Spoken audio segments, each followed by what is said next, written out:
पहली बात यह है कि it is called as universal organelle. भाई पहले भी हम राइबोसोम को यूनिवर्सल ऑर्गेनेल कह रहे थे जब हम प्रोकैरियोटिक वर्सेस यूकैरियोटिक सेल के बारे में बात कर रहे थे।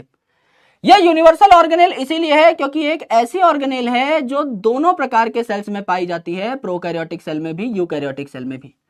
प्रोकैरियोटिक सेल में 70s राइबोसोम पाए जाते हैं, थोड़े छुटके राइबोसोम पाए जाते हैं और इसके भी दो भाग होते हैं, एक बड़ा पार्ट एक छोटा पार्ट।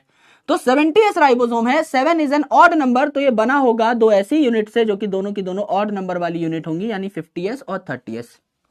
सिमिलरली यूकैरियोटिक सेल जो है इसमें माइटोकॉन्ड्रिया और क्लोरोप्लास्ट में 70s राइबोसोम पाए जाते हैं, सेम बैक्टीरिया जैसे ही। लेकिन जो रफ एंडोप्लाज्मिक रेटिकुलम है, ये जो आपके रफ एंडोप्लाज्मिक रेटिकुलम वाले राइबोसोम है, ये 80s होंगे। तो 8 इज एन इवन नंबर, तो लार्जर और स्मॉलर सब यूनिट जो है इनमें भी इवन नंबर आएगा, दैट इज 6 and 4।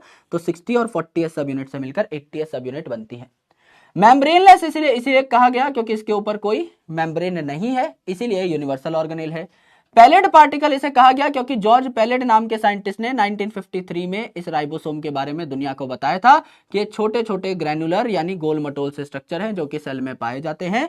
तो मेरे दोस्त ये 1953 में इसीलिए डिस्कवर किए गए क्योंकि तब तक इलेक्ट्रॉन माइक्रोस्कोपी प्रचंड हो चुकी थी और इतने छोटे स्ट्रक्चर को देखने के लिए, 15 से 20 नैनोमीटर के स्ट्रक्चर को देखने के लिए आपको इलेक्ट्रॉन माइक्रोस्कोपी की जरूरत पड़ेगी ही पड़ेगी। राइबोसोम तो एक छोटे से सेल से भी 1000 गुना छोटा है, मतलब एक बैक्टीरिया के सेल में भी 1000 राइबोसोम पाए जा सकते हैं। तो मेरे दोस्त इतने छोटी चीज को देखने के लिए इलेक्ट्रॉन माइक्रोस्कोपी चाहिए।